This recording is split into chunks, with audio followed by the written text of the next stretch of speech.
What's up mga quiz, mga atis? Welcome back sa akin channel. This is Quiz Alan at ngayong araw papanoorin natin yung bagong teaser trailer ng most awaited teleserye, Telefantasia, yeah, Telefantasia series ng GMA at ito yung Sangre, Encantadia Chronicles. So hindi ko na ito patatagalin, papanoorin natin to and later ibibigay kong reaction at opinion ko on the said teaser. So let's go!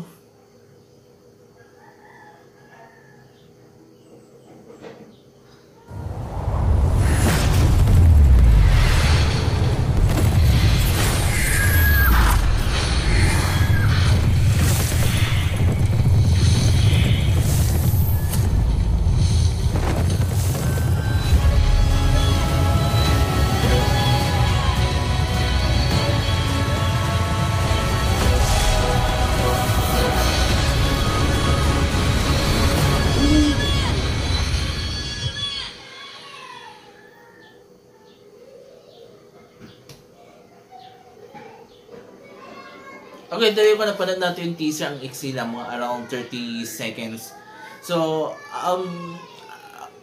well, mixed emotion ako, mixed reaction ako dito sa trailer.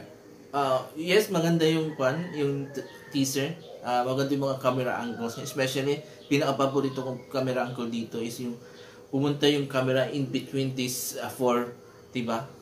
For horses, diba? So, yun ang gusto ko. Tapos, yung mga aerial footages, aerial shot, yung mga nagustuhan ko rin. Medyo nahilo na ako yung umpisa yung umikot-ikot, yun. And I don't know kung yung cinematography nitong teaser will be the same as yung magiging cinematography nila sa series. Kasi to be honest with you, ito yung sinasabi ko kung bakit mixed reaction ako. As in, mukha siyang ad nung isang alak, yung White Castle whiskey, di ba, sa kabayo. So, yun. Medyo parang ganun lang. So, sana something, kung magiging cinematography niya ay ganito, medyo hindi siya kanong ka-okay. Para sa akin na, I don't know sa ibang mga nakakapanood, pero para sa akin parang hindi okay. So, sana nilagyan nila konting cinematic. Di ba yung cinematography niya? Yung parang may konting drama kasi yung parang kapag pinitignan mo kasi yung cinematography niya, sobrang maliwanag na, as in they are in the encantatic world, diba? So medyo sana nilagyan ng konti ng drama yung cinematography niya, but nonetheless okay siya. It makes me feel excited dito sa teaser ng series na to, and mukhang malaki ang potential niya, and nakikita ko, nafe-feel ko na this will be a different Encantadia compared to sa two Encantadia, yung original, and yung Encantadia 2016 na magiging different yung atake niya kasi nga iba nga yung director this time, si Gutierrez. I don't know the full name, pero Gutierrez yun. So, Direk Gutierrez. So, yun. I'm very, very excited. Actually, nung mapalitan ko, magpapalit ng director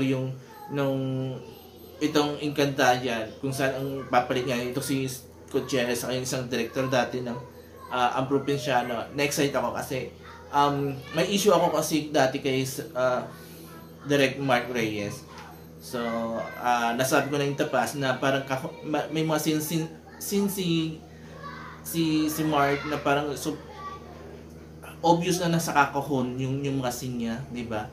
So, parang obvious na nasa studio. Nakita ko rin yan doon sa Voltes 5 Legacy, na yung mga scene nila sa loob ng Falcon, mapapansin mo na parang studio yun. Hindi mo ma-feel na parang siya yung Falcon, di ba? Pero na-feel mo parang studio lang siya. So, I hope sana ganun, magiging different yung atakin na yung Direk Gutierrez sa kanyang director na galing sa The Provinciano.